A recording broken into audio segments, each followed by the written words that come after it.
coming to you live from the Sound System Studios, Dallas, Texas. Take me out to the ball game. Take me out with the crowd. Come after me! I'm a man! I'm 40!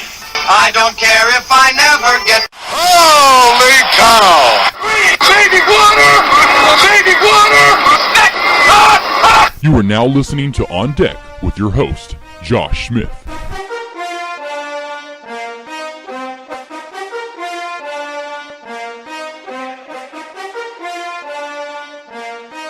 Thank you for tuning in. It is On Deck. I am your host each and every week, Josh Smith. Got great stuff to get to today. It's all sports like always. Don't you forget about that. But this weekend, it's another great weekend in sports. The NBA Finals, your College World Series. Well, that just wrapped up for the ladies. Now the men will get time to show what they're made of. The NFL. Well, how about that? We've got some really high, expensive paid players in the NFL. Some of them, I think, a little maybe overpaid. Belmont. How about that? The Belmont Stakes this weekend. Can we get a Triple Crown? Do I hear Triple Crown because someone say Triple Crown? Story of the week. Got to get to maybe the best collegiate baseball player ever. And she could be a female. Could be. We'll talk about that in just a minute. Now let's get to what's been bugging me, what's been on my mind. A lot of stuff, as always, is bugging me and on my mind. But one thing in particular, and I am tired of it, I've been tired of it, is the Michael Jordan, LeBron James comparison. It is over. It has been done. After you lose your first finals, it was already over. You lose 3 and you have a losing record in the finals, you're definitely done. Just listen to Mike and Mike last week, them talking about it one morning, and Mike, it was Greenberg talking about how LeBron is, he pretty much had the same thing. LeBron's better than Jordan, pretty much was what he was saying. I don't remember exactly what he said. I couldn't write it all down. I kind of caught it, spare the moment type thing, about to walk out the door, and I heard this, and boy, just one of those things that just gets you fired up and sets the mood for the rest of the day. But then even earlier this week, LeBrick, hint, T-A-R-D, Tard, is in his very last 4 words. That's the last 4 letters of his last name, LeBrick. Anyway, Mr. Tard, as I'm going to call him, kind of liked him there and there when he had his little show, Dan LeBrick, and then he's got his show on his dad on their Pops, and then they got to add someone else, Pamani Jones. So it's okay. But to say that someone's bigger, stronger, and faster, that does not make them any better. But that's what he said about LeBron over Michael Jordan. He's bigger, stronger, faster, or however he put those 3 in a row, and then said pretty much he's better. Like, that doesn't make you better. Just because you're bigger, stronger, faster, you are not better. I have plenty of points to prove this. Let's do a poll right now. Top players of all time, any league. How many players are you going to be taking from the 60s, 70s, and 80s? Especially in the NBA in the 90s. A lot of them. Running backs nowadays. Boy, they don't seem to last like the running backs of old. I know players are a little bigger and they probably take a little bit harder hits, but that still doesn't matter. What happened to the running back that runs 20 to 25 times a game? The hits, the strength level, the size of... They've not increased that much to where guys can't run 20, 25 times a game. Hello, look at DeMarco Murray last year. Look at your AP. You got a couple that can still do it. My point being, you did an all-time list of running backs. You did just say 10. 7 or 8 of them are coming from the 80s and 90s, 70s, 60s, 70s, 80s, and 90s. So, hello, everyone's bigger, stronger, faster now. Played with a guy back, and just especially football. Played with a guy back when I played for Cabot High in Arkansas. Nothing but a pound it, white boy mentality team, as in pound it. We run the ball. We literally ran the ball 99.9% of the time. This guy played tight end. He's bigger than me, way stronger than me, faster than me. Do you think he liked to hit, though? No, he was one of those little pansies on the field. He was huge, he was fast, he was strong, one of the strongest guys on the team. But everybody kind of laughed about it behind his back. Like, hey, man, you're so big and bad putting these numbers up. Why aren't you doing it on the field?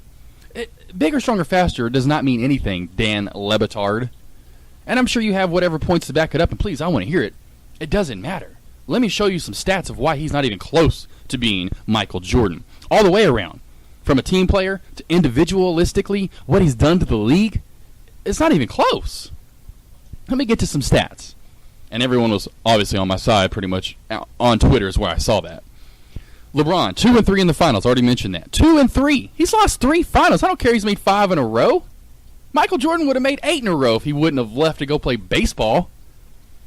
Jeez. Anyway, 2-3 in the finals. 24 points per game, 9 rebounds per game, 6.5 assists per game is what he averages in the finals. So 24, 9, and 6.5. Real quickly, Michael Jordan was 6-0 in the finals, 6 final MVPs, 33.5 points per game, record, NBA record, 6 rebounds per game, and 6 assists per game. So assists right there. Points, he's averaging 8.5 more. 7.5 more, excuse me. What am I thinking? I can't even do math. 9.5 more. 24 and 33. Hello, that's 9.5. I can't even do math right now. I'm just looking at all these other stats I have written down. Okay, so he averages 3 more rebounds per game. Okay, wow. Rebounds don't make up for 9 points. I'll tell you that. Let's get to his individual each year finals then. 2007, he was swept by the Spurs. Has anyone ever said about Michael Jordan, he would have not let that happen. He would have won at least one game, even if he had the Bulls teams of the early 80s when he had nobody, mid-80s I should say. Okay, so he's swept by the Spurs. So he has to leave to go create this super team and goes down to Miami. Doesn't stay and say, hey, we're going to build around me. Like everyone, oh, well, he stayed in Chicago and they built around him. Well, that's what you're supposed to do. That's what a real athlete, a real motivated player does. Hey, I didn't win. I'm going to stay right here and get the job done. Nope, not LeBron. He's a little wuss. Let's go down to Miami and create a super team. Where he already has Dwayne Wade, a former finals MVP, and also someone that obviously last 15, 20 years, certainly a top 15, 20 player. Then you bring in Chris Bosh, an all-perennial all-star. Let me also mention this. Those are both Olympic gold medalists. Not just all-stars or good. Those are Olympic gold medalists you went to go play with. 2 of them. Now make it 3 on a team. Anyway, so then you go play the Mavs and you lose in the 2011. You lost to the Mavs? You lost to Dirk Nowitzki pretty much? Oh, are you serious? Okay, so now you're 0-2. That's when he went from the chosen one to the frozen one, if you do recall, where he couldn't make a shot. Oh, what am I going to do? I pass it. Oh, I can't shoot. I don't know what I'm doing. I'm scared. I don't have the clutch gene. No, you don't. Okay, so finally, 2012. He gets back the next year. Good for them. They play OKC. And it's a pretty strong team, honestly, now that you look back at it. That was a pretty strong team they faced. Probably maybe overall, if that team was together now, OKC, that could have been, and probably was, his toughest foe, maybe beside the Spurs. Spurs were getting worn out. They're getting older. Yeah, great team, but not the all-time team that they were maybe 2 or 3 years before that. So, okay.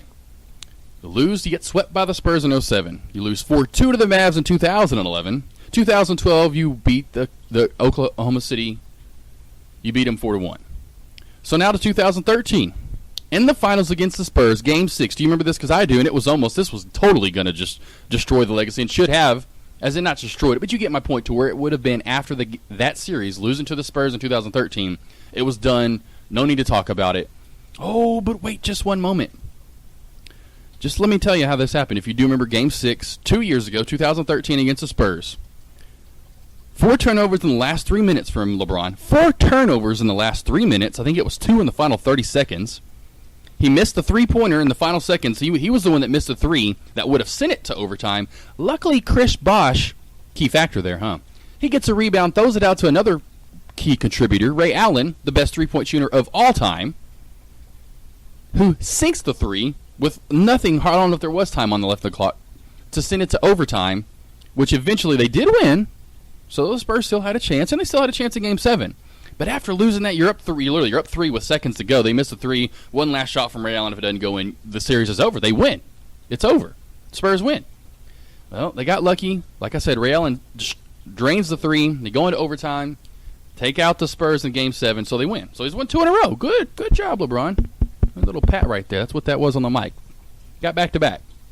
But of course, then you got to play the Spurs last year. And what happens? He loses by record margin. He lost in the NBA Finals by a record margin points. Yeah, hello. Let me just roll through what Michael did in his finals. Once again, 33.5 points per game, 6 rebounds per game, 6 assists. First, he took out the Lakers. And look at these numbers in his first NBA Finals. 31 points per game, 11.5 assists per game, and 6.5 rebounds per game. He averaged a triple-double in the finals. Where you at, LeBron? Triple, and albeit Lakers, Magic. Yes, it's a worn-out team. Vlade Divac is young. Worthy's getting older. Still a great team. Tell me who LeBron, has he ever faced anyone with a caliber of even that talent? Pretty close maybe with OKC, and maybe the Spurs. But no, I'm still saying I'm giving I would say that Lakers team would have liked to see it. It would have been a great series. But Michael beats him 4 games to 1. Beat him in 5 games. So then the Trailblazers, Clyde the Glide, Cliff Robinson, another top 50 player of all time in Clyde Drexler. I mean, really top 20. When you talk about the Lakers, you got Magic. That's top 10 player of all time. Trailblazers, Clyde the Glide, probably top 20, 25 now players of all time. Beats the Trailblazers 6 games. And in 6 games, 4 games to 2. And if you do remember that we had the shrug game where he set the record 6 3-point shots made in a half. That was the record until it was broken the last couple of years. I forgot who it was. I forgot. It may have been Allen, could have been, I forgot who it was exactly. Harden, I don't remember. May have been even James. But he made 5 threes in a row. He made a 6th one. Point being, that was the shrug game against the Trailblazers, but beats Clyde the Glide and those guys. Next year against Charles Barkley and the Suns. You kind of get the drift I'm going here. Every series he's playing a top 25, if not multiple top 25 players of all time. Not only are these great teams, they have top players of all time. I'm sorry, let me go back real quick. 07 Spurs. You got Tim Duncan. He's in the top probably 25, 30 now for sure. And you can just even though he's getting older, you can still say that the last couple of times they played the Spurs. I'm sorry, the Mavs, Dirk Nowitzki, he might be top 50 players of all time, close 40 to 50, maybe somewhere in there. OKC, there's not one on that team that's in the top 50 of all time right now. Durant may get there, but Westbrook and Harden, you won't see them in the end as all-time players. They may not even get a ring. But, I mean, they're close. You get my point. And then, of course, the Heat again, or the Spurs again, but that's an old Spurs team, especially last year. And really starting to deflate now, and I don't even know if it's about time for those guys to retire. Anyway, back to the point. So he beats the Suns in 6 games. Charles Barkley, Dan Marley. 41 points per game. That is an NBA record he averaged in those finals. 41 points per game. Takes a year and a half leave, I should say, and then comes back for a little half season. Unfortunately upset by the Magic, but they had Anthony Hardaway and Shaq. So do you see the level of competition Michael's always having to play? Before that, it was always, before we got to the finals, the Pistons, Isaiah Thomas and the Bad Boys. Then he has to go through the Ewing and the Knicks, John Starks.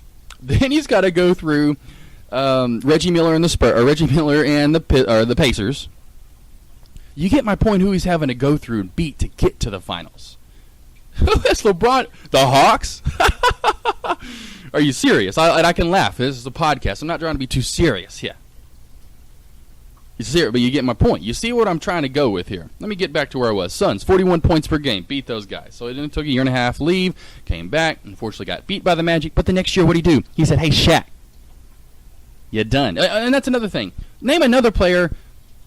I'll get to that in a minute, actually. As in, we'll get to another point of why Michael is so great, too. Because I'm talking about he had to face Shaq. Well, who was guarding Shaq? Bill Winnington? Luke Longley? You get my point? Jordan never played. I'm going to get to it. Name a 1 guard or a 4 or 5 position. So someone that played the 1 position or someone that played the 4 and 5 position that is even in the top 100 players of all time. I shouldn't even say top. You get my point. That were perennial all-stars. Horace Grant in the first three-peat was their 4. But name John Paxson, B.J. Armstrong. Are we serious here?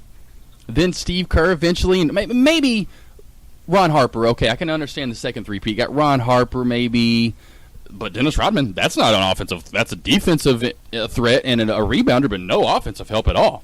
And then name a 5 guy. Who's guarding those guys and scoring against the big low post guys? He never had a big time center. Bill Cartwright, like I said, Luke Longley, Bill Winnington. He did get Tony Kukoc as well. I guess you can count him as a 4, but a lot of the time he'd play that 3 position, or when Scotty was out, he was kind of like Scotty's replacement. So, where LeBron, both places he's gone to, now in Cleveland and for the Heat in Miami, he joined 2 Olympic gold medalists. Are you serious? He had 2 Olympic gold medalists on both teams. Jordan only had 1 in Pippen, and I've always said, and it's the freaking truth, Pippen would never have been Pippen if he didn't go to the Bulls and play with Jordan and freaking Phil Jackson. You say if he stays with Seattle Supersonics, the team that drafted him, you think Scottie Pippen is who he was? Or if he gets traded to the Warriors back then, or another franchise? No matter where he went, he never would have been that player. I have documentaries. The Jordan to the Max that was on the IMAX screen. Yeah, LeBron, where's your movie like that? Anywho, there was a part in there where really they started talking about the literally the transformation of Scottie Pippen, and a lot of it came obviously from Phil Jackson, but Michael Jordan. They tuteled it, and of course Michael likes to give it credit, like, oh, I learned from him, he learned from me, but he learned a lot from Jordan. Point being, Phil's doing the talking in this part of the Jordan to the max. Jordan's on the baseline facing Vlade Divac, goes up with his right hand like he's faking. Vlade goes for it, and then goes right down the baseline, lays it up off the glass and in. Later in the game, he does the same. Scottie Pippen does the same exact move to Vlade Divac. Same game. Jordan did it first, and then later in the game, and it's funny because it shows the clip of Jordan doing it, and the same baseline clip shows Scottie doing it later in the game. It's just funny. My point, Scottie never would have been the player he was without playing for the Bulls and Jordan and Phil Jackson. Back to these series. Supersonics, Gary Payton and Sean Kemp. There's a nice little duo he had to take out. Then he twice beat John Stockton and Karl Malone. These guys were in their primes then, really. John Stockton, Karl Malone, they went to back-to-back finals, obviously. The year before that with Sean Kemp and Gary Payton. These guys were in their prime. Drexler in 92 with those guys, they're in their prime. 93, Barkley, they're in their primes. Not losing to the Spurs past their prime. Not to the Mavericks. No, would not have even been close to happening. And let me just go through some records for you. Not only the talent that Jordan had to play against, but also what he did to that talent. NBA record, 30.1 points per game. And that would have been higher if he wouldn't have come back and tortured it a little when he played for the Wizards, but he just couldn't have enough. 33.4 points per game in the playoffs. These are all records. 10 scoring titles. 7 consecutive scoring titles. 63 points in a playoff game, albeit against Larry Bird and the Boston Celtics in their prime in 85, 86. 6 MVP finals MVP awards. All defense 10 times. He had, let me tell you this, consecutive games with 10-plus points. Just what do you think it would be? How many games in a row do you think Michael Jordan had where he scored 10 points or more? 866 straight games. 866 straight games of 10-plus points or more. That's more than phenomenal. That's ridiculously crazy. That's video game numbers. He had a 3,000-point season, and he won offensive and defensive MVP in the same season. He's the only player ever to have done that. Have a 3,000-point season and do the offensive and defensive MVP. 3,000-point season, it's him and Wilt Chamberlain. Offensive and defensive MVP in the same season, it's him, and he was the first person ever to do that. And then Akeem did it the year when Jordan was gone. Although a lot of people wanted to get, said that obviously the MVP Finals award should have went to Akeem, but the regular season could have went to Robinson, Barkley, should have went to maybe a couple other players, but albeit you get my point. So, let me know when LeBron gets any of these. Here's the other one. All NBA first team 10 times. I think he was tied with that with Kareem Abdul-Jabbar or Wilt. So LeBron will never have these numbers. And then when I hear people on Twitter, oh, he's a better scorer, he's a better defender. No, he's not. How is he a better scorer when he has never had a 3,000-point season? He doesn't even average 30 points per game. Oh, really? When did he average 41 in a finals series? 866 straight games of 10-plus points? 63 in a playoff game? 69 says most. Come on, where's LeBron's numbers at? If he's a better scorer, then why isn't he scoring more? I don't care. He's not that kind of player. Oh, then don't say he's a better scorer, because he's not. Mentality, clutch-wise, not even close. Jordan destroys him in that. Not even. How many games does Jordan have? From literally the shot on Elo to the shot 2, his last shot with the Bulls. How many in between? With the flu game, the shrug game? I could go so many games. How many memorable games do we have from LeBron? Okay, so I'm done with this rant. It is over. There is no comparison. I'm not going to go through everything all over again, but you get the point. From the people, the talent in the NBA was far greater back then. Who he had to face, what he did, it's not even close. Look at the numbers. It would be like saying I'm a better basketball player than Michael Jordan. Where's the proof to prove it? I might as well just keep saying that. There's no proof that shows literally LeBron is even close to Jordan, let alone in the same sentence. So I'm done with it. I had to get that out. Boy, it's been bugging me. Whew, not even close. So anyway, back to the finals itself. Let's get into that. The Cavs have never won an NBA title. It's been 40 years on the dot since the Warriors have won it. So we're going to have a team that's not won in a long, long time. That's great news. Here's another thing that's not happened in 32 years. A rookie head coach winning an NBA title, and guess what? It's going to have to happen this year. We have, for the first time ever, 2 rookie head coaches meeting in the NBA Finals. Never has happened before. Pat Riley was the last to do it with the Lakers in '82. A long time ago. That's crazy. We got a lot of great stuff going on, really, in the NBA. Just in case you don't know, a lot of people still kind of haven't figured it out. Games are on Thursday, Sunday, Tuesday. That's when they have it. It's been set up like that for forever. It's just how it is. So watch it for ABC. I think maybe Sunday night games are on ESPN. Maybe I want to say. I think maybe they flip-flop. I can't remember. I didn't look it up. But Thursday, Sunday, Tuesday. I know the first one tonight, Game 1, the NBA Finals is on ABC, 8 o'clock Central Time, 9 Eastern. Get with the program. Watch a hell of a game, hell of a series. I have the Warriors. Just get back to that. I did finally had that right, which kind of hard is one way or the other. I did have the Warriors and I did have the Cavs. I figured the Cavs were certainly going to be too much for the Hawks. The Hawks have nobody. And the Warriors were certainly, after the Rockets had to use all their fuel, funny to say that, but no pun intended, they had to use all that fuel the Rockets did to get back and play as well as they did in those last few games against the Clippers and to win that series. I knew it wasn't even going to be a contest against the Warriors. They destroyed the Rockets, and now I think it's just that you could just kind of, I don't know, just that feeling. It's the Warriors' year. Steph Curry, Klay Thompson, the Smash Brothers, and you got down low. You got, like I said, LeBron, and I will say this: he has really hit. Kyrie's hurt. Kevin Love's out. Albeit, yes, his 2 gold medalists that he has on the team with him aren't going to pretty much be a part of this. Kyrie Irving will play a little bit, but he's like 50% supposedly, and he's going to need surgery on that foot in the offseason. With that said, LeBron's going to finally have to take over in these finals. He's going to need a little help from J.R. Smith and all the other guys that have stepped up, Thompson, so on and so forth, but you're going to need LeBron to score 35 points per game. He's going to have to turn into Jordan. He's going to have to be the scorer. He's not going to have to be the disher and find people, unless they're wide open. Like, hey, that's like a lot of times with Jordan. They'd come crashing to him, yeah, throw it over to your shooter if he's open for 3, or find someone down low for that dunk if they're coming out toward you if you're about to take a jumper. But you're going to have to do it, LeBron. This is finally your chance to step up and show, hey, with a team that's not that great this year, as in because they're depleted with injury, show us something. The Warriors are favored, 70-something% chance to win. Well, they should. They've got everything going in their favor.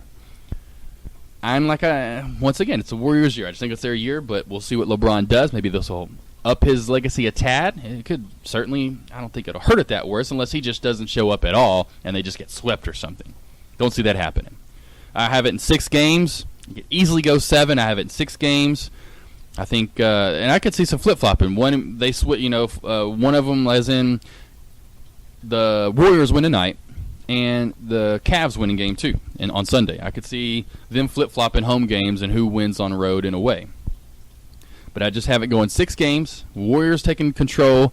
If they keep the momentum up, and that's the pace of the game is what I mean, as well as not making it such a half-court game where they can slow it down and have to find shots because the Cavs are a much bigger team, taller. Not much bigger, but they are definitely a taller, bigger team, longer.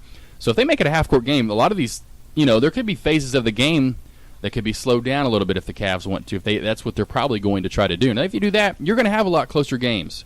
You won't see as many big runs if they slow it down. But if they try to keep up with the Warriors and do what the Warriors want to do, they're going to run them out of the state. They're going to run them out of the gym. They're going to run them out of whatever you want to say. Not much more to go on for there.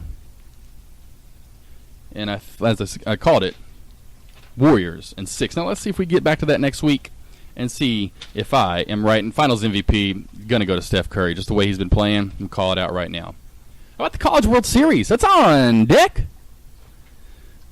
Great College World Series. Not only from the women who just did finish up, and I'll have to get to them in here a little bit. Great College World Series for the girls.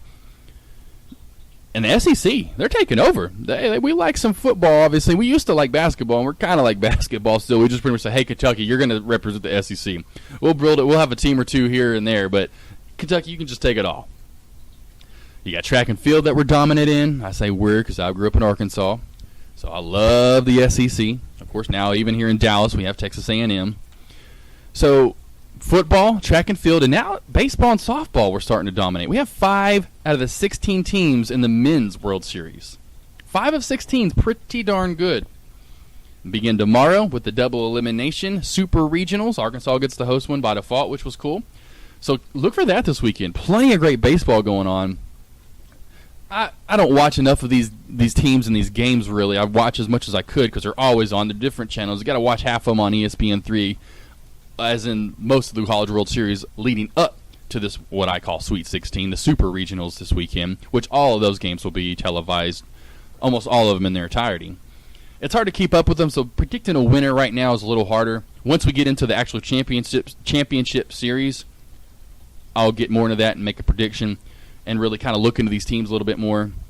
Arkansas, though, playing extremely hot. Last 7 or 8 conference series they had heading into the end of the season, they won. They won their last 7 or 8 series against SEC teams. Then they haven't, I don't know if they've even lost in the College World Series yet. Maybe once, I can't remember. So Arkansas's looking good. LSU is obviously the favorite at being one of the top teams in the nation. Just great to have 5 SEC teams be more sweet if all 5 of those teams make the championship series and move on to Omaha. So once again, Super Regional start tomorrow. I know the Hogs, I think they'll take the mound/field at about 1:30 or so. I can't remember what time it is, but there's games all day tomorrow and through the weekend. And whoever wins the Super Regional, which it'll be like, say, Arkansas versus Missouri State, whoever wins the best out of 3, they move on to Omaha. So it'll be an interesting weekend, see who moves on to Omaha, and I am ready for some baseball. For once, and this is what I like more really than the MLB, is really getting into these College World Series. Most likely, I'm sure, because Arkansas has probably been, I think it's like 4 out of the last 7 they've had a Super Regional or been to a Super Regional, so that kind of gets you a little bit more excited and kind of into it. But I don't try to get too much into the MLB this time of the year, so that's probably why you don't hear too much MLB talk. Say June or even July. Maybe around the All-Star break I'll get a little MLB talk in there. NFL news. Got to on deck now. NFL, boy, do we have some overpaid, high-paid quarterbacks. That's quarterback. You'll see a defensive player here and there. But my gosh, do you see the contracts these quarterbacks are getting? I'm sure you saw Cam Newton. He just got his deal. 5 years, $103 million with $60 guaranteed, making an average now of $20.8 million a year. That's the latest one. Oh, Cam. And next year I think he's making like $30 million because that's what they do. They'll front load it to where he'll make a ton next year because they figure out, hey, okay, we have more room next year, but if I want more room toward the end of that contract, well, that's what we'll do. We'll front load it at the beginning so you're not making near as much as, last couple of years of it. And also, too, hey, injury come along, you're not playing as well, they can cut or trade. You get my point. That's why they front load it and say, hey, we'll pay you a ton now. We know you're playing good. We're going to kind of drop it off toward the end. And guess who's getting paid the most next year? Old Big Ben Roethlisberger. He's getting paid $35 million next year. $35 million.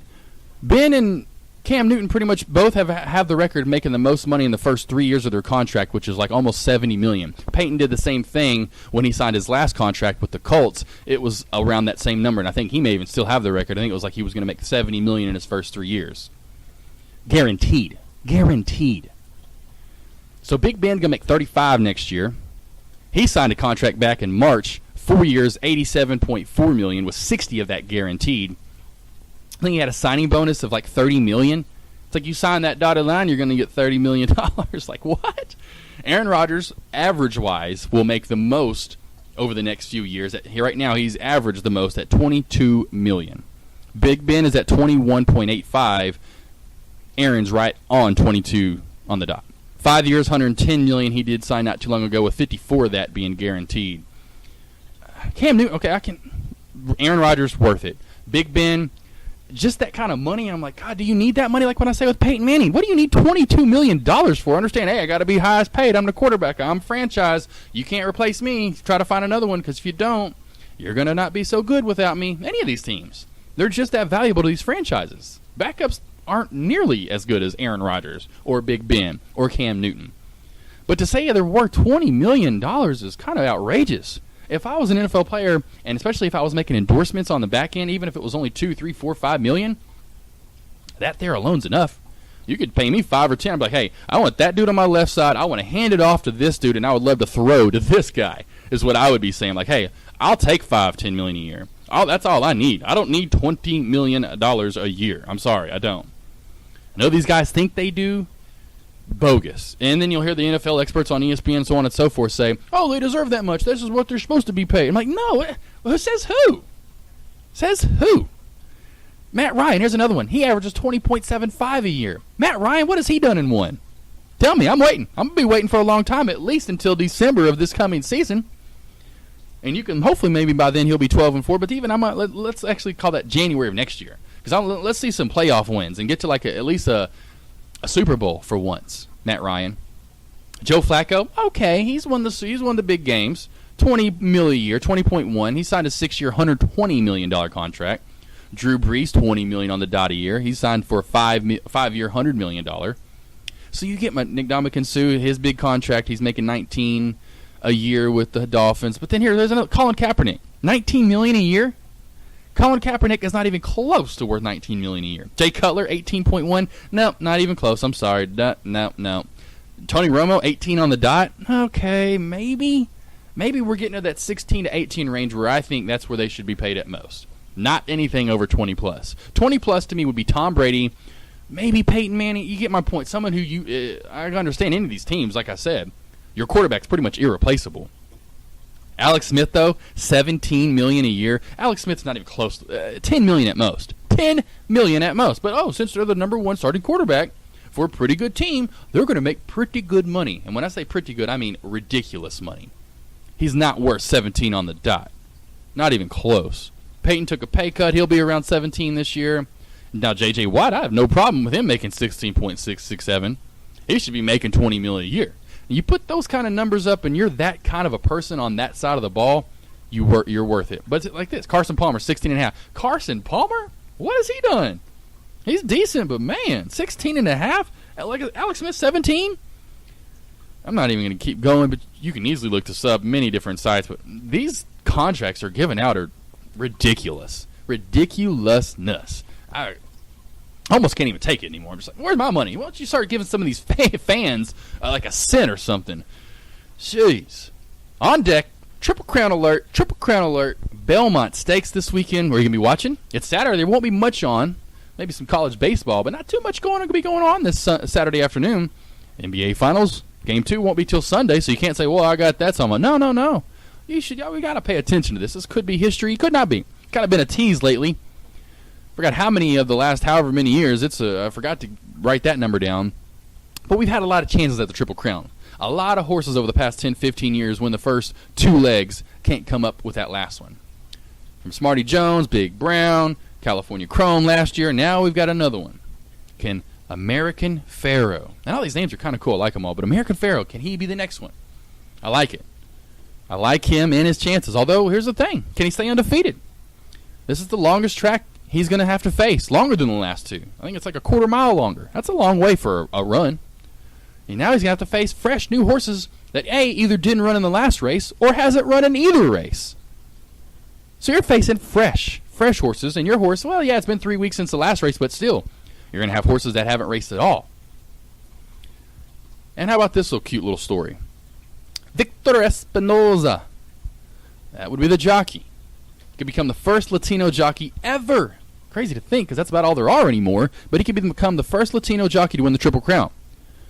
Obviously, I say that's all there are anymore because, hey, it's been almost 40 years since we've had a Triple Crown winner. Affirmed in 78 or 79, whatever year that was. But he also is one of 5 jockeys to have multiple shots at the Triple Crown. One being last year, he was California Chrome's jockey. Came up short. You know he's wanting it this year.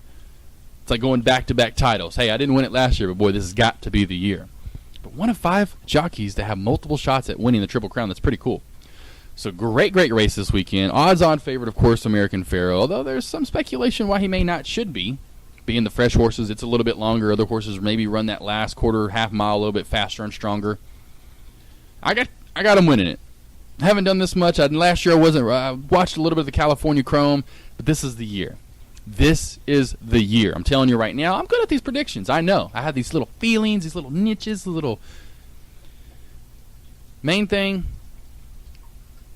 I think helped him a lot, or at least not the horse. He's an athlete. Come on, it's a horse. But what I think helped Victor Espinoza know about his horse and helped out that whole crew was the last of the Preakness. It goes from a normal track that he was ready for to a muddy rain track. It was muddy as can be. It was rained out. He pulled away and won by 7 lengths. He made it look easy. It's harder to run in the rain and mud. You've probably done it yourself. Go try to run in some sand or some mud or rain with stuff where your feet get. Imagine being heavy feet like that, with the horseshoes and all this so on. You get my point. Where maybe running barefoot for us would be a little bit easier. Maybe not, but you get my point. It's not hard. I mean, it's hard. It's not easy to run through mud. So anyway, I think that gave that whole group, team, whatever you want to call it, the American Pharaoh has kind of got a little upper edge now. Got maybe a little bit of momentum. Once again, horse really may not feel that. Maybe they're treating them a little bit better. Maybe, hey, you've done it, man. The way you've been treating it, or the way you've been racing, running. I just think like I said, Victor Espinoza, Bob Baffert, I think it gave them a little bit more confidence in what they had in their horse, and now they know how to push maybe that last half mile, quarter mile to win the Triple Crown, and they do. Saturday, 5:30, better be watching. It will be on NBC. And how about the Women's FIFA World Cup? That's coming up, baby. You gotta get with the Women's World Cup. It's crazy how that's kind of moved, and the momentum has built with that. Ever since Brandi Chastain ripped off her jersey after a goal kick win back in '99, it has been non-stop growth in women's soccer. Love of my life, Avery Williams, she played, had scholarships. I mean, it's just crazy how it's grown. She said she had posters of Brandi Chastain, to, of course, Mia Hamm was her favorite. You get my point. It's grown and grown and grown to now every girl loves Abby Wambach. They love Alex Morgan. They're great personal people, too. These aren't just, asses. These are nice, everyday, ordinary, average people. And they're good. Soccer, when you watch, women's basketball, you're like, oh, God, this is women's basketball. When you watch women's soccer, yes, you can tell a difference in maybe the men's game, but it isn't as big as watching the NBA and WNBA. And really how college women's softball has really kind of closed that gap as well from, the College World Series for women and men. It's a lot more competitive now. You see a lot better athletes and better players. More toned women. They've been ready and getting ready for this and playing sports their whole life. To where it seemed like when we were born, or even, I should say, even generations before us, they weren't doing that. But kids now, girls are playing sports from 1, 2, 3 years old on, which makes them a lot better when they get to 18, 19, 20, 21 years old. Especially these women in the World Cup. Some of these women could probably play for the men's team. Like Abby Wambach, I wouldn't mind her playing for the men's squad. Not one bit. Well, they take on China. Their first match will be against China. 6:30 on Monday. Next will be Switzerland. That's a week from tomorrow, next Friday at 7 p.m. I think Fox Sports 1 will be carrying a lot of this, and they kind of launched it, and they kind of, I guess, got the rights to it. Usually you'd see it on ESPN, it seems like. And maybe some of the games will once it gets out past the group stage. And here's another new thing. 3 teams will get out of the group stage, not just 2. Usually it's 2. You got to be the top 2 teams in your group, and you advance on to elimination bracket. Well, not so fast, my friend. It's 3 now. So certainly, the USA women's team is certainly advancing past group stage with flying colors, or whatever you would like to call it, red, white, and blue. And they're going to make the finals again, and they have certainly got to redeem themselves for the unfortunate loss they had 4 years ago in 2011. Seems like yesterday. Seems like I was just watching that. Because then they come back and win the gold medal in 2012, which was just beautiful to come back and win the gold medal on top of that. Hey, so I know the players have aged a little. Wambach's a little older, but then some of the younger players that were like, oh, these are the new up-and-comers, like Sydney, LaRue, of course Alex Morgan, there's a ton, Kristen Press. They've got some studs, young studs.